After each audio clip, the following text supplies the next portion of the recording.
आइए आज एक ऐसी कहानी की तह तक चलते हैं जो किसी फिल्म की स्क्रिप्ट नहीं बल्कि एक खौफनाक हकीकत है। अंडरवर्ल्ड के एक ऐसे चेहरे की कहानी जिसका 40 साल तक सिक्का चला और फिर अचानक सब कुछ खाक हो गया। हम बात कर रहे हैं अतीक अहमद की। आज हम पूरी बारीकी से समझेंगे कि कैसे ये खौफ का साम्राज्य खड़ा हुआ और कैसे महज कुछ पलों में इसका हमेशा के लिए अंत हो गया। तो चलिए सीधे उस रात पर चलते हैं। 15 अप्रैल 2023 रात के करीब 10 बज रहे थे। लाइव टीवी कैमरे ऑन थे, पुलिस का कड़ा पहरा था और फिर अचानक गोलियों की तड़तड़ाहट। सिर्फ 9 सेकंड और 18 राउंड फायर।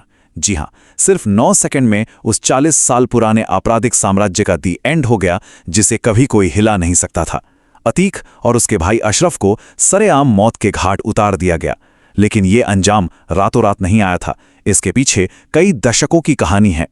इस कहानी की शुरुआत होती है 1979 के इलाहाबाद यानी आज के प्रयागराज से। चकिया मोहल्ले का रहने वाला एक गरीब तांगे वाले का बेटा जो 10वीं में फेल हो गया था, लेकिन उसने रास्ता चुना मालगाड़ियों से कोयला चुराने का और यहीं उससे पहला खून हुआ। उसे बहुत जल्दी एक बात समझ आ गई थी कि अगर बेहिसाब दौलत और ताकत चाहिए और वो भी जल्दी, तो लोगों के दिलों में खौफ पैदा करना ही इकलौता शॉर्टकट है। आप देखिए कि ये खौफ सत्ता में कैसे बदला। 1985 आते आते अतीक उस वक्त के कुख्यात डॉन चांद बाबा का सबसे खास शूटर बन गया था। लेकिन असली टर्निंग पॉइंट आया 1986 में। यूपी में पहला गैंगस्टर एक्ट लगा और पुलिस ने उसे उठा लिया। लगा कि अब एनकाउंटर पक्का है, लेकिन तभी दिल्ली से एक रसूखदार सांसद का फोन आता है और अतीक बच जाता है। बस यहीं उसे समझ आ गया कि कानून से बचना है तो सिस्टम का हिस्सा बनना ही पड़ेगा। और फिर 1989 में जब चांद बाबा ने उसे टिकट नहीं दिया तो अतीक ने अपने ही गुरु को रास्ते से हटा दिया और खुद निर्दलीय विधायक बन बैठा। विधायक बनते ही ना अतीक का असली खौफ का साम्राज्य शुरू हुआ। मतलब 120 से ज्यादा प्राइवेट शार्प शूटर्स की पूरी फौज थी उसके पास। जिस रेलवे से वो कोयला चुराता था, अब उसके सारे स्क्रैप टेंडर पे उसका कब्जा था। और सिस्टम का कैसा मजाक उड़ाया जाता था, इसका सबसे बड़ा सबूत देखिए। अतीक के भाई अशरफ ने दिन दहाड़े एक व्यापारी की हत्या कर दी, लेकिन सरकारी कागजों में दिखा दिया गया कि अशरफ तो चंदौली जेल में बंद था। जेल को ही एक परफेक्ट बहाने की तरह इस्तेमाल किया गया। ये अपने आप में हैरान करने वाला है। अब जरा अतीक के राजनीतिक दांव पेच देखिए। वक्त के साथ उसे अलग अलग पार्टियों का साथ मिलता गया। 1995 का वो कुख्यात स्टेट गेस्ट हाउस कांड याद है, जहां मायावती जी पर हमला हुआ था। अतीक उस भीड़ में सबसे आगे था और जब 2002 में सत्ता बदली और एक ही दिन में उस पर 113 से ज्यादा केस दर्ज हुए, तो बचने के लिए उसने एक बेहद शातिर चाल चली।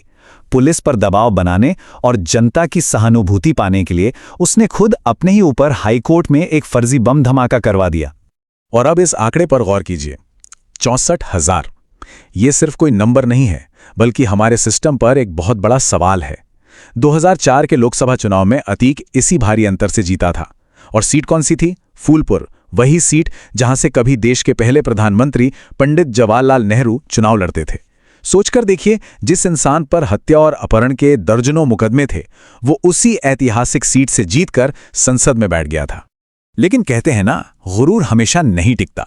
सांसद बनने के बाद अतीक ने अपनी विधायक वाली सीट भाई अशरफ को दे दी, पर 2005 में बीएसपी के युवा नेता राजू पाल ने अशरफ को चुनाव में हरा दिया। जिस इलाके में अतीक के नाम का खौफ था, वहां की हार उसके लिए बर्दाश्त के बाहर थी। इसी का बदला लेने के लिए 25 जनवरी 2005 को सरेआम राजू पाल की गाड़ी को ढेरा गया और AK-47 से 19 गोलियां बरसाई गई। इस पूरी खौफनाक वारदात का सबसे अहम चश्मदीद गवाह था राजू पाल का चचेरा भाई उमेश पाल। यही वो नाम है जो आगे चलकर इस पूरे साम्राज्य के पतन की सबसे बड़ी वजह बना।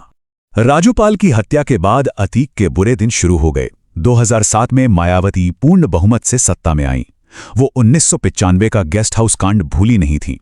उन्होंने तुरंत कड़ा एक्शन लिया और करोड़ों की संपत्तियां जब्त कर लीं। जो अतीक खुलेआम घूमता था, वो इधर उधर छिपता फिर रहा था। समाजवादी पार्टी ने भी किनारा कर लिया। 2008 में जब न्यूक्लियर डील के लिए वोटिंग हुई तो उसने पार्टी लाइन के खिलाफ वोट किया, जिसके बाद उसे पार्टी से हमेशा के लिए बाहर का रास्ता दिखा दिया गया। उसका सारा राजनीतिक रसूख अब खत्म हो चुका था। अब देखते हैं कि ये सब अपने निर्णायक अंजाम तक कैसे पहुंचा। 2017 में यूपी में एक बड़ा बदलाव आया। मुख्यमंत्री योगी आदित्यनाथ ने माफियाओं के खिलाफ जीरो टॉलरेंस नीति अपनाई और उन्हें मिट्टी में मिला देने का साफ ऐलान किया। शुरू हुआ ऑपरेशन क्लीन। अतीक की 70 करोड़ से ज्यादा की अवैध संपत्तियों पर बुलडोजर चल गया। जब वो देवरिया जेल में था तब भी उसने एक व्यापारी का अपहरण कर जेल में ही उसकी पिटाई करवाई। इस कांड के सामने आने के बाद सुप्रीम कोर्ट ने सख्ती दिखाई और 2019 में अतीक को सीधा गुजरात की साबरमती जेल भेज दिया गया। मगर साबरमती जेल में बैठकर भी अतीक शांत नहीं था। वो गवाह उमेश पाल, जो 18 साल से डटा हुआ था, वो उसकी आंखों में खटक रहा था।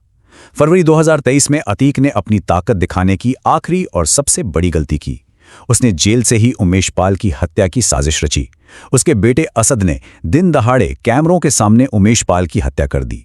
अतीक को लगा कि उसका खौफ फिर लौट आएगा, लेकिन एसटीएफ ने ताबड़तोड़ जवाबी कार्रवाई की और कुछ ही हफ्तों में असद एनकाउंटर में मारा गया। इस एक खबर ने साबरमती में बैठे अतीक का सारा गुरूर पूरी तरह से तोड़ दिया।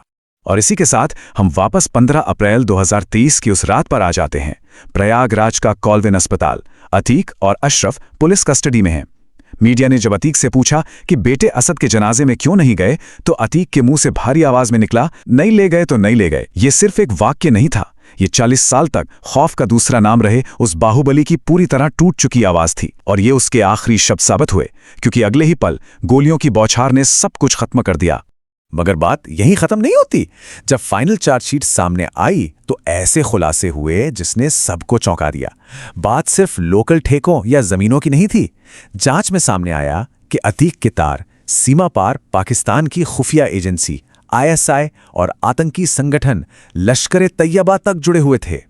पंजाब के रास्ते ड्रोन से जो हथियार गिराए जाते थे वो अतीक के गैंग तक पहुंच रहे थे। मतलब ये सिर्फ एक लोकल माफिया की कहानी नहीं थी, बल्कि हमारे देश की सुरक्षा के लिए एक बहुत बड़ा और गंभीर खतरा था। और अंत में एक बहुत ही अहम सवाल हमारे सामने छूट जाता है।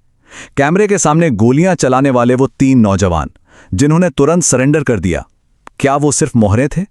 याद रहे, अपनी मौत से ठीक पहले अतीक ने कई भ्रष्ट नेताओं, बड़े बिल्डर्स और पुलिस अफसरों के राज खोलने की धमकी दी थी। तो क्या किसी बेहद ताकतवर शख्स ने अपने काले कारनामे हमेशा के लिए दफन करने के लिए अतीक को हमेशा के लिए खामोश कर दिया? ये एक ऐसा सवाल है जो आज भी बिना जवाब के हवा में तैर रहा है। इसी विचार के साथ आज की ये चर्चा यहीं खत्म करते हैं। साथ जुड़ने के लिए बहुत बहुत शुक्रिया।